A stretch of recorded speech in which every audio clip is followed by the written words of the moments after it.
সাপ্তাহিক একটা হেয়ার কেয়ারের রুটিন আজকে শেয়ার করছি। হ্যালো সবাইকে, কেমন আছেন সবাই?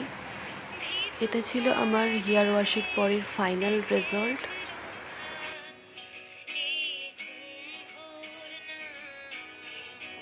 প্রথমে আমি হেয়ারটাকে সুন্দর করে কম্ব করে নিয়েছি এবং তারপরে ছোট ছোট পার্টিশনে ভাগ করে নিয়েছি।